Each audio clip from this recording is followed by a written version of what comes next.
விஜய் டிவியில் விறுவிறுப்பாக ஓடிக்கொண்டிருக்கும் சிறகடிக்க ஆசை சீரியலில் இன்று ரசிகர்கள் நீண்ட நாட்களாக எதிர்பார்த்த அந்த பொன்னான தருணம் அரங்கேறியுள்ளது.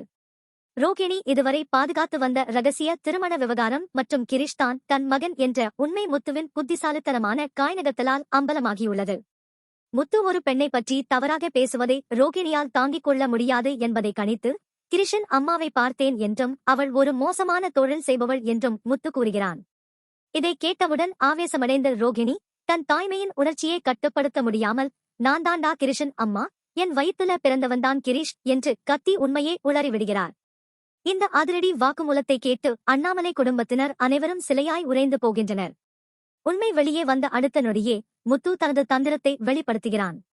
ஒரு பெண்ணை பற்றி தவறாக பேசியதற்கு மன்னிப்பு கேட்டுவிட்டு பார்லர் அம்மாவின் வாயிலிருந்து உண்மையை வரவழைக்கத்தான் நான் அப்படி போய் சொன்னேன் என்று முத்து கூற, ரோகிணி தான் செய்த தவறை உணர்ந்து அதிர்ச்சியில் நிலைகுலைகிறார். ரோகிணிக்கு ஏற்கனவே கல்யாணி என்ற பெயர் இருப்பதையும், ஏற்கனவே திருமணம் ஆகி 6 மாதங்களிலேயே கணவரை இழந்த பிறகு பிறந்த குழந்தைதான் கிரிஷ் என்பதையும் முத்து கூறுகிறார். அண்ணாமலையும் விஜயாவும் அதிர்ச்சியில் உறைந்து நிற்க, மனோஜ் முன்னெப்போதும் இல்லாத ஒரு கோபத்துடன் ரோகிணியை பார்க்கிறான்.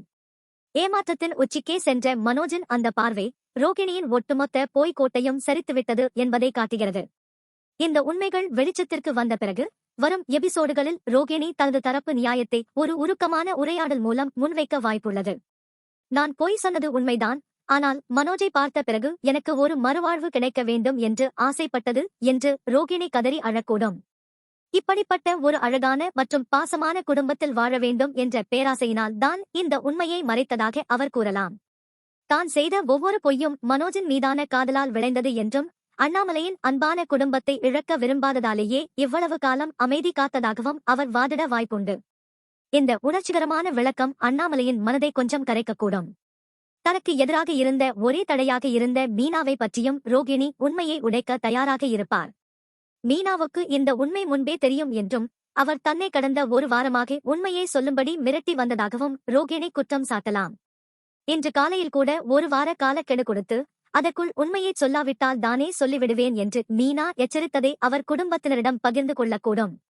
இதனால்தான் மனோஜிடம் உண்மையை சொல்லதான் எவ்வளவோ முயன்றதாகவும், ஆனால் மனோஜ் தனது ₹25 லட்சம் பண விவகாரத்திலும் கிரிஷை விற்க துணிந்ததிலும் மும்முரமாக இருந்ததால் தன்னால் பேச முடியாமல் போனது என்றும் அவர் கூறலாம்.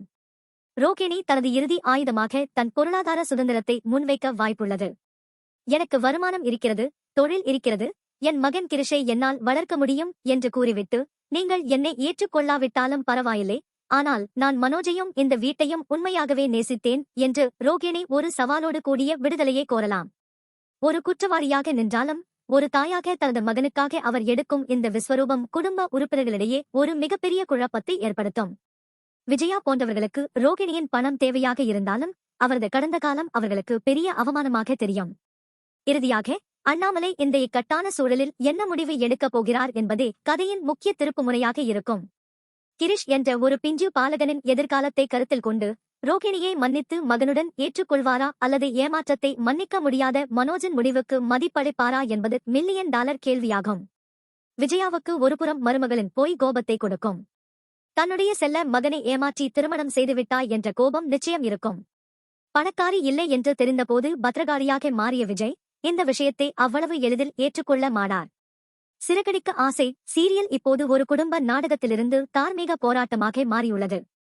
வரும் நாட்களில் ரோகிணி மற்றும் கிரிஷின் வாழ்க்கை அண்ணாமலை வீட்டின் வாசலில் நிற்குமா அல்லது வேறுவிதமாக செல்லுமா என்பதை பொறுத்திருந்துதான் பார்க்க வேண்டும்.